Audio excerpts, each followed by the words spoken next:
Karimnagar collector వద్ద BC సంఘాలు ధర్నా చేపట్టాయి. బీసీ సంక్షేమ సంఘం జాతీయ అధ్యక్షులు ఆర్ కృష్ణయ్య పిలుపు మేరకు రాష్ట్ర వ్యాప్తంగా ఆందోళనలు కొనసాగాయి.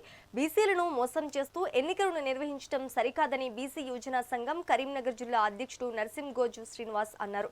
ప్రభుత్వం బీసీలకు 42% రిజర్వేషన్ ఇస్తామని హామీ ఇచ్చి మోసం చేస్తుందని మండిపడ్డారు. ఇప్పటికైనా ప్రభుత్వం స్పందించాలని డిమాండ్ చేశారు.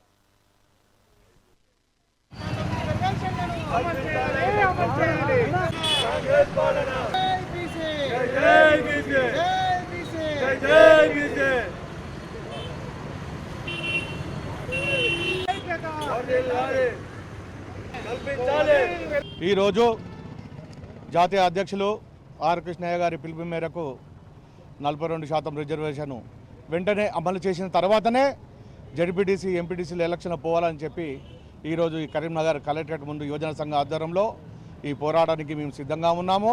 రాబోయే రోజుల్లో ఈ కాంగ్రెస్ ప్రభుత్వానికి కేసీఆర్ ప్రభుత్వాన్ని చెప్పినట్టు గతిపడుతుందని చెప్పి హెచ్చరిస్తున్నాము. కాంగ్రెస్ ప్రభుత్వం పెద్దలారా మీ అందరికీ హెచ్చరిస్తున్నాము.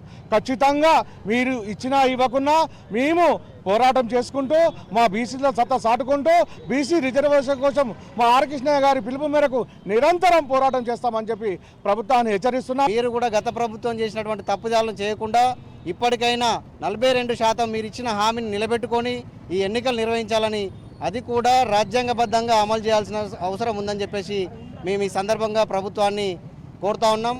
రెండవ విషయం ఏంటంటే ఇప్పటికీ బకాయి పడ్డ స్కాలర్షిప్, ఫీజు రియంబర్స్మెంట్ విద్యార్థులు చాలా అవస్థలు పడుతూ ఉన్నారు. వాళ్ళకి సర్టిఫికేట్లు కాలేజీ యాజమాన్యాలు ఇవ్వట్లేదు. కాలేజీ యాజమాన్యాలు వాళ్ళ బోధనేతర సిబ్బందికి జీతభత్యాలు ఇవ్వలేక కాలేజీలను నడిపే పరిస్థితి లేరు. మొన్న చూసుకున్నట్టయితే మొత్తం కాలేజీ ఇంటర్మీడియట్ కాలేజీ యాజమాన్యాలు ధర్నాకు దిగారు. మీరు కాలేజీ హాల్ టికెట్లను కూడా డౌన్లోడ్ పద్ధతిన పెట్టేసి ఇది ఈ విధంగా మీరు చేస్తూ ఉంటే ఇది తీవ్రంగా మేము దీన్ని ఖండించాల్సి వస్తుందని చెప్పేసి మేము ఈ సందర్భంగా తెలియజేస్తూ ఈరోజు